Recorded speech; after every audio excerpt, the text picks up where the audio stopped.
काल आम्ही मायलेक गेलो होतो एका इंटरव्ह्यूसाठी. आता कोणत्या ते सांगतेच, पण ते आधी 4:45 वाजताच मी उठले होते. कारण म्हटलं शौर्य स्कूलमध्ये गेला ना, की मग जाता येईल. मग इथे स्वयंपाक बनवायला घेतला त्याच्यासाठी, पण दक्षू मात्र कुठे राहतोय. मग त्याला घेऊन कसं तरी त्याला खाली ठेवायचं, चपाती लाटायची आणि पुन्हा एकदा त्याला कडेवरती घेऊन मग ती चपाती भाजायची असं माझं चालू होतं.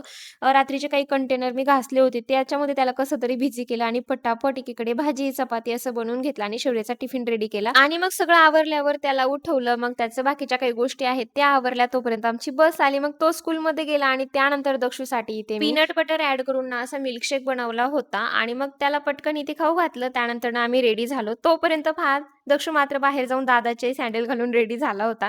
गेलो तर पहिलं मोबाईल शॉपमध्ये गेलो होतो. तिचे माझ्या iPhoneसाठी कव्हर घ्यायचे होते. इतका खराब झाला होता ना. मग 1-2 कव्हर पाहिले आणि घेतले पण. त्यानंतर तुम्हाला प्रश्न पडला असेल, की हे कोणत्या इंटरव्ह्यूसाठी गेले? तर मला बऱ्याच दिवसाचा माईक घ्यायचा होता. ऑन माईक आणि विथआऊट माईक असं मी चेक करत होती, की व्हॉईस कसा येतोय आणि फायनली मी तो घेतला. त्यानंतर मला दक्षूसाठी छोटंसं कुकर घ्यायचं होतं. बऱ्याच दिवसाचं चाललं होतं घेऊ-घेऊ. ते घेतलं. घरी आलो आणि हे पण माझ्या गॅसच्या शेगड्या ना खूप जास्त खराब झाल्या होत्या. मी त्या पण येताना घेऊन आले होते. आता ज्या गॅससोबत येतात ना, त्या खूप चांगल्या असतात आणि टिकाऊ पण असतात. पण आता ह्या काही टिकणार नाहीत जास्त दिवस. पण चला, यामुळे ना माझं गॅसचा लूक एकदम चेंज झालाय आणि मस्तही वाटतोय आणि असा होता कालचा दिवस. चला भेटू नेक्स्ट व्हिडिओमध्ये. तोपर्यंत बाय.